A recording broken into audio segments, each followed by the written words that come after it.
ตั้งบ่อยากซุปนี่บ่เบิ่งโหพี่น้องเนาะโอ้หยุบเป็นบางบ่อนเนาะบางบ่อนก็หยุบพี่น้องเอ้ยอันบ่อนซาปลาแล้วนี่พี่น้องเนาะบ่อนซาปลาโอ้ยน้อยอะนะฉะทั้งน้อยอย่างนี้ทั้งน้อยอันนั้นแห้งบ่สบายอยู่ทั้งน้อยก็เป็นนั่นแล้วเบิ่งพี่ละซะพี่ปึ๊บปึ๊บปึ๊บ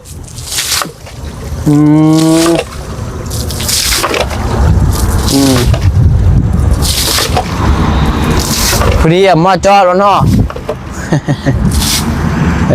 แบบนี้ที่แต่ว่าน้ำนี่แห้งคักพี่น้องเนาะโอ้บนเทให้เป็นวงกลมเลยเนาะปูนเรือมือนั่นครับบ่อนี่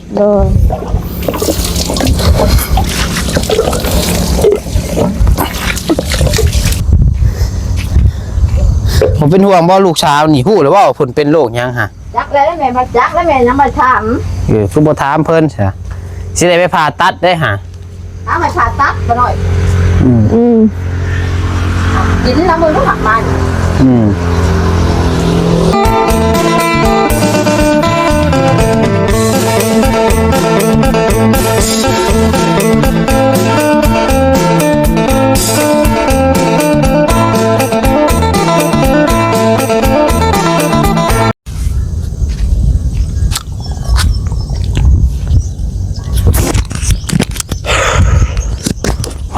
ตัวไปอย่างเนาะ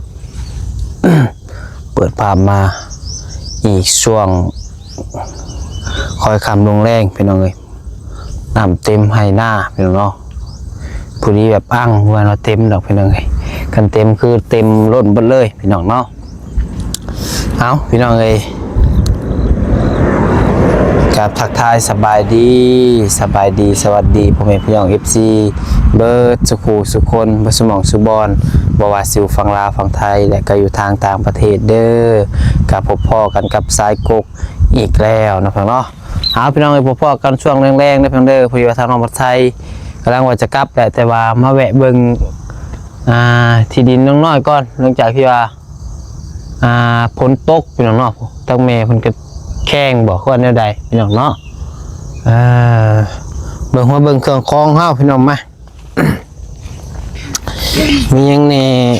เสียหายมียังแน่เปียกเนาะแถวนี้อยากหยุบลงเนาะบ่อนนี้อยากหยุบพี่น้องเลยบ่อนเราคุดคุมนะน้องที่โตเบิ่งเตียงเฮา เปียกหมดเลยผมเป็นบ่อนนั่งบ่อนนอนเลยแล้วบัดนี้เนาะใช้เคนที่ส่งให้พ่อเจ้าไปใช้จ้ะจักไปสวัสดีเด้อโอ้ยเบิ่งเครื่องของน้องบัดไส้พี่น้องตั้งกับเปียกเบิดเปียกเงี้ยพี่น้องเนาะป้าวันนี้แหละเอาเมื่อกับไรคือเก่าพี่น้องมันเปียกพอดีมันมัดตัวเองเพราะคนมาจะใช่น่ะแม่น้องอูน้องอีวะแม่นบ่เป็นมันไปหากินบ่แม่นหาอย่างนี้ยามนี่บ่แม่นเฮ็ดบ่หาเคียดหาช้อนมาพี่น้องตั้งกับนัดเนาะเลยตั้งกับเปียกมันเป็นยังไงเห็นในพลพุทมาแบบกระทันหันเลยคนละกันหยุบพูดเราหยุบลง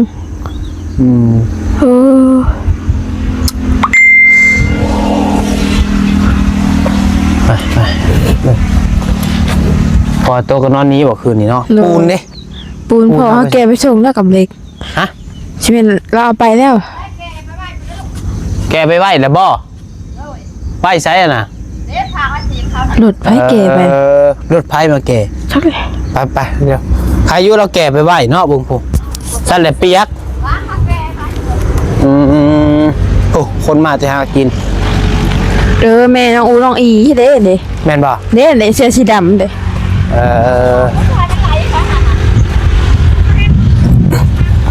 ใช้มาพี่กันดูไปใช้น่ะน้องอีบ่น้องอีบ่บ่อีน้องอีบ่น่ะน้องอีน้องอูมาเดี๋ยวจังหวะพี่น้องอีนะพี่ไม่พี่ลมฮะเพราะว่าได้ลม ป้าถ้าคนจะขับไปเช้าเสียงไปไหนล้วนนะเอ้ยดูกันนั่นแหละ ปุ๊แม่งอนแล้วจนเห็น จะเห็นวัดตัวเพราะมันเปียกหาช้าเลยแห้งไรนี่ เราเห็นแบบนี้เนาะ ได้ใช่ เห็นยังอ่ะนะ จ้ามาไว้น้องลุงมาได้ ไปหายัง หาขี้หาป่า เดี๋ยวตก ปลาลงบ่อยามนี่ เลย น้ำแห้งเด้เด็กกับกูพี่ กุ้งกูอยากลงน้ำเนาะ เจ็บขึ้นของยังลงติสบายดีแล้วตู้เด้อ สบายดี บ่ได้ไปหาเล่าเลยช่วงนี้พี่น้อง โดย เฮ็ดจังไงเฮือนซ่านของน้ำของใน ใช่สบายอยู่ เบิ่งมีหาไปกินนี่บ่ โดย ปลาซิวเนาะ โดยป้า มาพี่นะอี ขามาลูก ไปผู้เดียวบ่ใช้มันขนาดได้ซะ บอกลูก ทั้งเสือกับทั้งหน้าทั้งดัง เพราะพนังมานี่เลยลูกไอ้ สบายดีป่ะลุงแม่ ลูก หากินติ โดยไปไม่เท่า ไปกินย้อนได้หันเนาะ โดย หาอยู่ใช่นี่ เซ่พูดเลยลูกไอ้ ไปซี่ผู้ โดย ไก่ดิ พูดเลยหัวความมันบ้านเราพูดเลยลูกไอ้ 1 กิโล เดี๋ยวกิโล เกือบไม่ได้พากันใส่เลยเนาะผู้ เลย เมืองพี่น้องตีนจนมันเหี่ยวเถ่าได้หนิเนาะตีนเหี่ยวเถ่าเนาะเอาสัญญาณผืนผ้าเมื่อแล้วอันจะมือที่ขับไปเยี่ยมเด้อ โดย โดยคือว่าได้หับข่าวดงข่าวดีเดี๋ยวจะมือที่ขับไปหา โดย ป้าซะแม่ผืนผ้า เดี๋ยวพุน โดย ลูกจาก เกิดก็มีบางเหยียบน้ำเด้อนางเด้อ มีในเพิ่นใบชุก แล้วต้องบ่อยากซุปนี่บ่ โดย เบิ่งโหพี่น้องเนาะโอ้หยุบเป็นบางบ่อนเนาะบางบ่อนก็หยุบพี่น้องเอ้ยอันบ่อนซาปลาแล้วนี่พี่น้องเนาะ กดผ้าป้า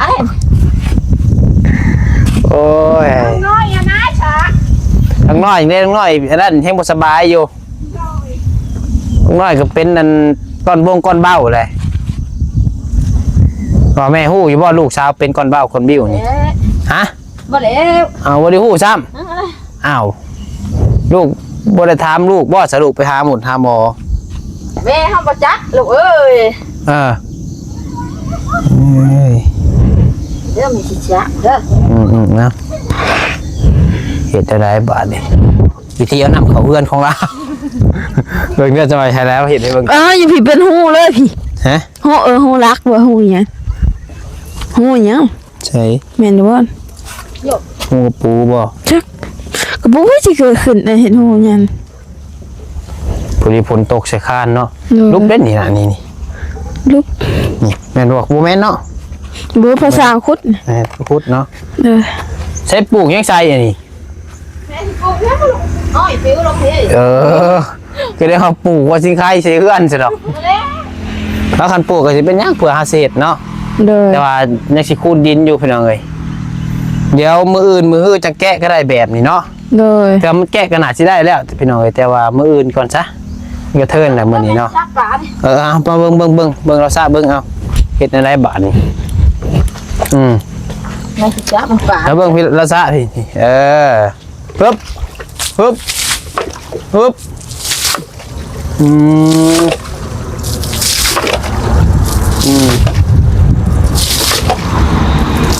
พอดีอะมาจอดแล้วเนาะ แบบนี้ที่ ย่อมเผ็ดได้ๆก็ได้หาช้าเอาไว้ พ้นแห้งบ่ทางนี่นะ แห้งเติมหักลมแห้งได้ลูก จะไปอยู่ใช้ตอนฝนตก อยู่นั่นนี่นะแม่ชะน้ำแล้วมัน แข่งเลย โดย บริยานบ่ฟุตผ้าให้ผ้าแตกผ้าดังแข่งเลยเนาะ น้องน่ะกระบกเลยเด้ ชะดอนตัวนั้นก็เป็นน้องซากขมาอีก ชะทำไม อ โต๊ะไม่ชะ ชะใช่ เป็นน้องน้อย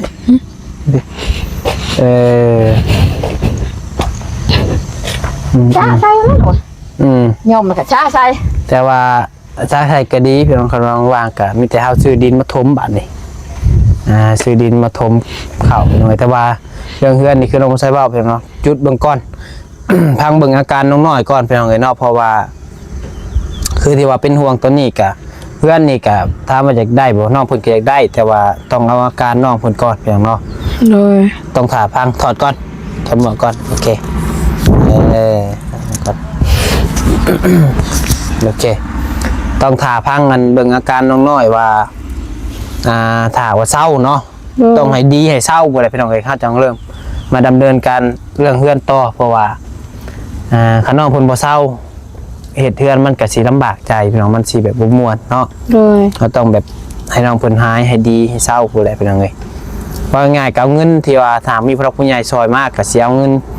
ไปปัวน้องเพิ่นก่อนว่าซั่นซะพี่น้องเอ้ยคือเงินน้ำน้องปันไส้นี่ก็น้องปันไส้คิดว่าคันว่าน้องเพิ่นยังบ่ดีนี่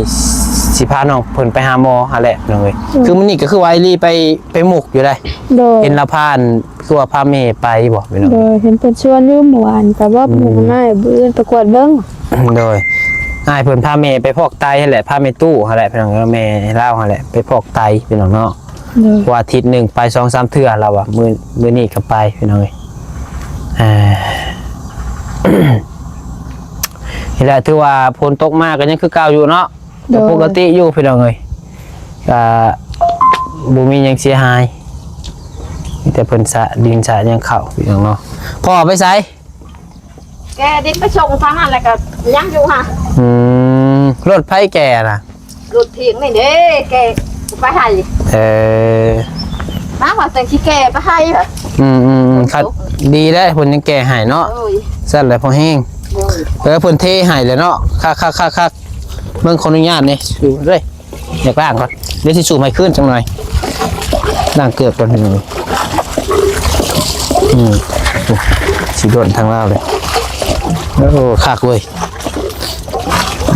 วิธีเอาน้ำเข่ามันก็บ่ได้ยากเนาะบ่ได้ยากแบบนั้นซะเอาเลยไปซะเจ้าบ่ได้เฮาสิสูบให้มาจ้าบ่เราสูบให้มามันไปคือหมดเพิ่นว่าสูบน้ำนี่ก็มีส่วนเกี่ยวได้พี่น้องไอ้น้องน้อยว่าแปลว่ามันเก่งหน้าท้องเลยเราเดี๋ยวสมมุติว่าสูบขึ้นแบบนี้นี่สูบขึ้นสูบลงมีเกี่ยวต่อโรคที่เพิ่นเป็นมันแน่นหน้าท้องแม่นแบบเฮาเก่งท้องว่าง่ายกับมันดึงขึ้นดึงลงเก่งเวลาดึงหั่นน่ะหลายบ่ทันเลยแต่ก็ขึ้นเหยียบมันจริงไวโอ้ยไหลลงน้ำบ่ทันโอ้ยฉันตกดิเวลาเอาฉุแล้วมันเก่ง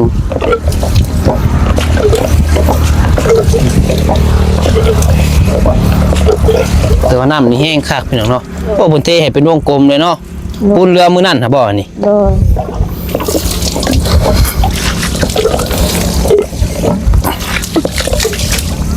เอาขึ้นสูงกับโบแห้ง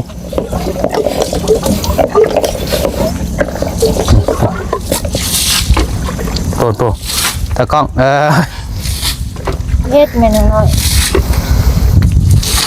โอ้เป็นหูเลยนี่โอ้ยุบลงเลยเนาะตกลายเถื่อนซีบอลลายบอลยุบลุกนี่แม่นทำมันตก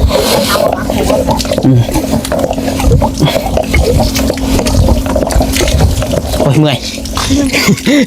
แล้ว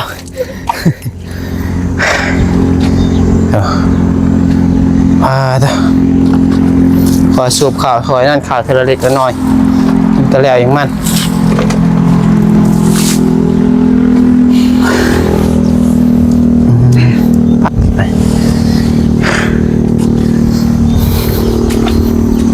ตกแล้วมันแตกเนาะทำยิ่งแดดออกมาอยู่น้องเลยโอ้ยหายใจนำคือสิบทันนี่จะยังไปซ่าอีกทางน่ะโอ้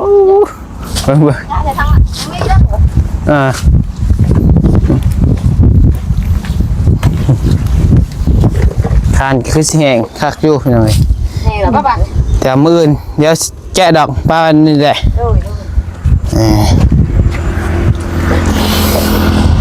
ถ้าสร้างเธอได้ปลาคอฮะโอ้ยลืมแบกซื้อปลาคอมาหายนอกขี่เนาะโอ้ยแม่น้องน้อยซาปลาในเฮือนก็ได้ปลาคอสิชื่อเจ้าเขี่ยมันบ่อนี่เขี่ยมันเพียงบ่อแม่ได้เขี่ยแข็งอันนี้แม่เขี่ยบ่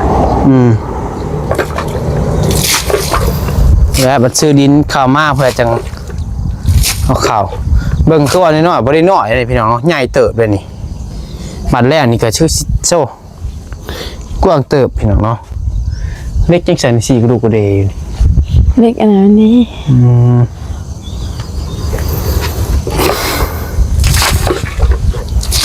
แม่หาชาจนบกเลย ถ้าไปชะมามันไหลนี่แหละภาษามันก็ได้แล้วนี่เวลาเขายังเอาข่าวอยู่เด้วิทยาศาสตร์เข้ามาในซื่อๆมันไหลเข้ามาคือเก่า แม่หามันแน่นล่ะ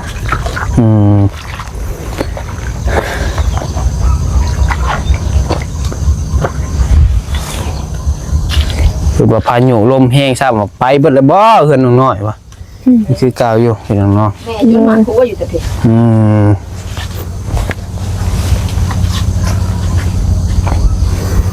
ว่าผมเป็นห่วงบ่ลูกสาวนี่ฮู้แล้วว่าเพิ่นเป็นโรคหยังฮะ จักแล้วแม่มาจักแล้วแม่ยังมาถาม คือบ่ถามเพิ่นใช่สิได้ไปผ่าตัดได้ฮะ ถามมาผ่าตัดมาหน่อยกินแล้วมือต้องหักไม้หักไม้ในเสียงอะไรได้มากินแล้วก็ คันได้ผ่าตัดนี่เฮ็ดได้ผ่าไปผ่าบ่ ถ้ามันใหญ่กับเขาไปถามอีกเถือนไปถามมึงหมูวางเป็ดนะ เลยผ่าก็เฮ็ดแล้วบาดนี้มีเงินได้ขายงัวทึกแท้ๆผ่าก็เบิดหลายเติบแล้วเพื่อสิได้เพื่อพักฟื้นแม่นอยู่เป็นทิศผู้ประจักษ์กันสิบ่กลัวอยู่ทั้งหมดทั้งมอนี่แกขายงัวทึกโต2โตกับหมูน้ำผู้ประจักษ์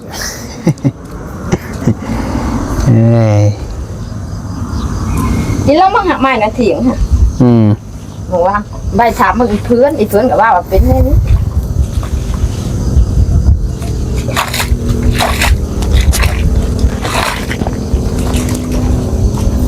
แม่คุดซะลองคุดนะตาบอกว่าเจ้าเข้าฝนตกชะคุดบ่เจ้าคุดก็ตาตัวและเอ็กตะปอกตะปูเก็บไว้น้ำจอยเหยียบได้นี่หาเก็บไว้รอดตะปูนะเนียนเหยียบตัวเองดอกเก็บไว้ไปขาย เก็บไว้ไปขายเก็บไว้ใส่เองแล้วพอเดี๋ยวพ่อได้ตรงได้ต่อมึงจะเพิ่นแก้คัดแก้ยังไปมันจะอยากขายเลยเห็นยังก็อยากขายในร้านบอกเงินขายเขียดนะ ขายเกียรติได้3,000แต่1,000นึงเดี๋ยวได้ลาย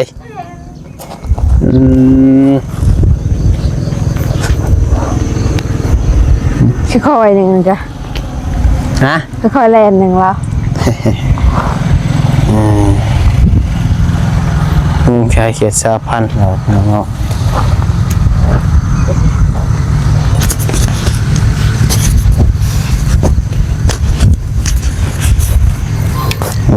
เก็บไว้รถ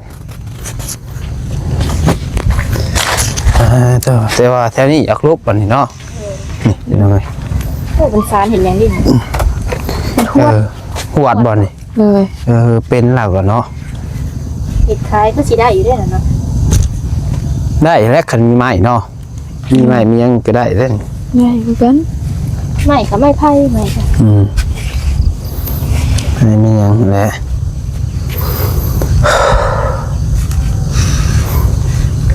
ที่ไม่เมื่อยมาแล้วบ้านพี่น้องไงเนาะตกอากาศมันเปลี่ยนแปลงปรับโตน้ำกับสิวจากท่านอ่างเลยน้ำเพลโดยมีแต่ว่าตัวสิเมื่อนอนเพื่อนเหมือนแรงเนาะนอนอยู่บ้านขณะมียังเป็นยังกระคำเมื่อคืนก็โทรหาเด้อขณะเป็นแห้งขณะเลือดมันไหลออกไหลแต่ว่าผิดปกติว่าง่ายขณะผิดปกติก็โทรหาอ้ายเรามีรถมียังก็ย่าสิหาสาวรถแถวนั้นแหละมาว่าคะแนนว่ากลางค่ำเมื่อคืนกับโบก้าอะไรพี่น้องขี่รถจักรมาใส่ก็มีดอกอยู่เพื่อนรถใหญ่ก็แต่ว่าก็สิมียืมรถพี่น้องแหละมาคันเพิ่นเสียยืมคะแนนว่าเป็นแห้งขนาดยันเลยว่าเกรงใจ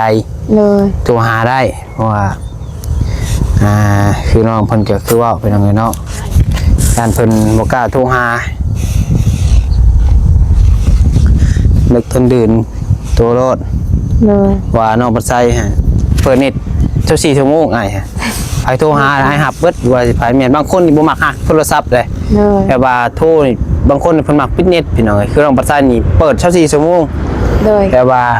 อ้ายก็เติมรายเดือนได้บ่ได้ยันเน็ตเบิดบางคนเพิ่นยันเน็ตเบิดบางคนและซะเนาะพังเบิ่งอาการที่ว่าเรื่องเฮือนนี่ยึดก่อนเนาะ เลย ถ้าพังอาการเจ้าเขานำมันช่วงมันเศร้าแล้วก็จะคอยพอมีงบมียังเข้ามาเฮาจะคอยเอาดินเอายังเข้าคอยดำเนินการต่อเนาะ เลย แจ้งบอก FC นำกันนั่นแหละพี่น้องที่แรกเนาะเพิ่นว่าสิเอาดินเข้าแต่ว่าเพิ่นก็บ่ทันได้มาบ่แหละ ยัง พี่คะแนนว่าเพิ่นมากะบอกคะแนนว่าเพิ่นมาจกแถวใกล้หั่นนะบ่บอกง่ายคะแนนว่าบ่มีเงินมีคำกะคะแนนพอมีกะอ้อยก้อนพี่น้องเนาะ เลย เพราะว่าคันเอาขาวก็ประมาณรถเท่าไรก็จะว่า หมด300,000 รถ300,000บ่ เลย พอเฮาไปทำมื้อนั้น400,000รถ10ล้อเนาะ เลย คะแนนว่าดันเข้าพร้อมเลย400,000 อันนี้เพิ่นว่าขาดันกะ350,000เพิ่นน่ะ แว่นรถน้อยไปจักบ่รถ6ล้อไปจัก จาก รถนี้ก็รถแหละคะแนนว่ามันเพิ่นมาโจกแถวใกล้นี่เอาเบิดรถอะไรก็จำเป็นแหละถึกแพงคะแนนว่ามอง 3-4 แสนคันรถ10ล้อ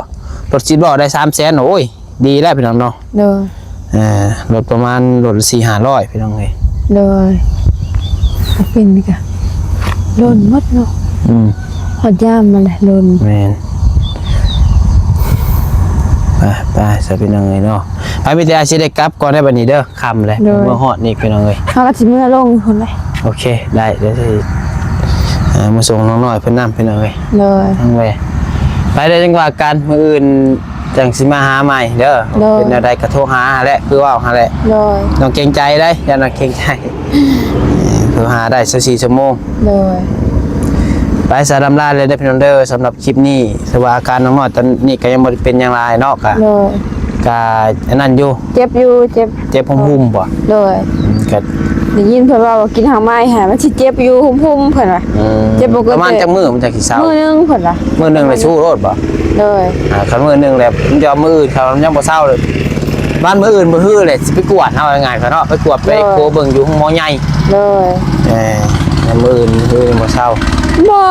เถอะรถเที่ยง ไปซะไปเด้อน้องเด้อสบายดีจ้ะสาวไวๆเด้อ เลย สู้ๆสู้ๆ เลย ไปซะพี่น้องสำหรับคลิปนี้น้องพัชไซคิสิขอจบคลิปปิดคลิปไปเพียงเท่านี้ได้เพียงเด้อมีผู้รักผู้ใหญ่จากส่วนจากซอยกันยินดีพี่น้องนอกกระทักทางเฟซทางไลน์น้องพัชไซได้คือเรื่องเงินเรื่องซ่านนี่ก็งบอีกอะยังบ่มีพี่น้องเนาะคือว่าเบิดว่าซั่นซะเงินน้องน้อย